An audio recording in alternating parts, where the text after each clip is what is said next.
Avez-vous entendu parler de la réforme territoriale? À peine. Normal.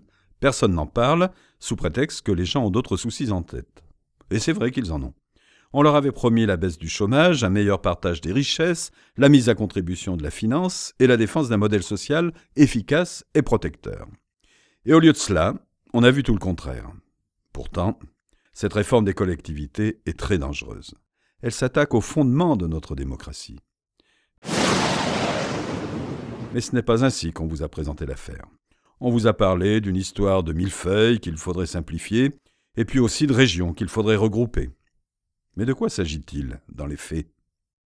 Il s'agit de réduire le nombre de régions de 22 à 13 pour atteindre la taille dite européenne, de faire disparaître les conseils généraux, les départements, et de compartimenter les domaines d'intervention des collectivités restantes. 2 collectivités disparaîtraient ou seraient vidées de leur substance, les départements et les communes. 2 collectivités issues de la Révolution française. Ce n'est donc pas une petite réforme. Pour la justifier, on avance plusieurs mensonges. D'abord, on nous dit que l'on va réduire le fameux millefeuille avec la suppression du département. Mais ce qu'on oublie de vous dire, c'est qu'en parallèle sont créées les métropoles, celles de Paris, de Marseille, de Lille, confisquant au passage aux collectivités de proximité d'importants pouvoirs. On vous dit aussi que plus les collectivités sont grandes, plus elles sont efficaces. C'est pourtant l'inverse que l'on observe. La course au gigantisme s'accompagne d'une reconcentration des pouvoirs entre quelques mains, souvent coupées des réalités de terrain. On vous dit également que l'on va améliorer la lisibilité des politiques publiques. Mais la compréhension et la confiance des citoyens n'est pas une question bureaucratique.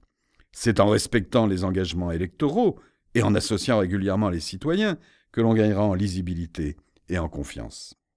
Mais leur principal argument, c'est évidemment de faire des économies en supprimant des doublons.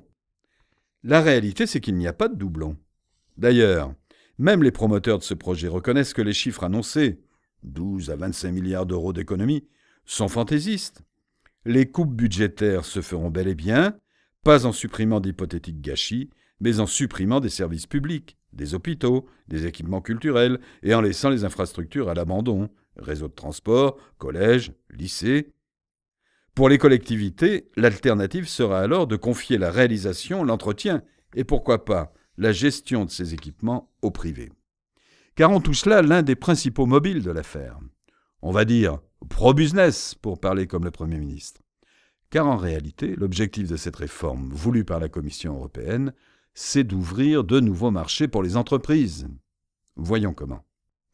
Le développement des fameux partenariats publics-privés, les PPP, sont aussi juteux pour Vinci, Veolia ou Bouygues qu'ils sont coûteux pour les contribuables. Par exemple, les collèges construits par le privé en Seine-Saint-Denis par la majorité socialiste au Conseil général, ou le centre hospitalier du Sud Île-de-France avec le groupe Eiffage, sont de bons exemples de PPP inefficaces et coûteux. Au-delà, avec la course au gigantisme des territoires, ce qui s'organise, c'est la course au gigantisme des marchés que les collectivités passent avec ces géants du CAC 40, pour transporter les gens, pour l'eau et l'assainissement, pour la restauration scolaire, etc. L'autre mobile de la réforme est plus grave encore. L'objectif est de créer de la docilité et de la résignation parmi les citoyens. En éloignant les centres de décision des citoyens, on les rend plus inaccessibles.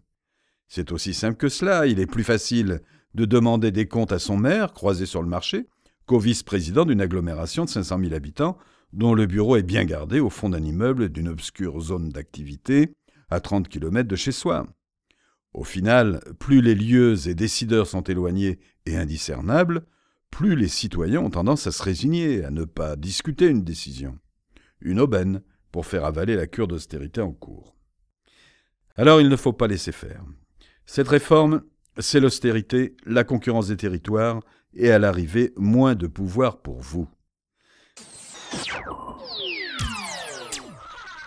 Le Parti communiste français, au cœur du front de gauche, a lancé une pétition nationale pour empêcher cette réforme. Signez-la, faites-la signer. Et puis en mars prochain, auront lieu des élections départementales. En votant pour nos candidats, vous vous donnerez la force de vous opposer à cette réforme dangereuse. Vous poserez les bases d'une autre réforme, celle d'une indispensable sixième République, donnant plus de pouvoir aux citoyens dans leur ville comme aux salariés dans leur entreprise. Alors, les 22 et 29 mars prochains, ne restez pas chez vous. Votez!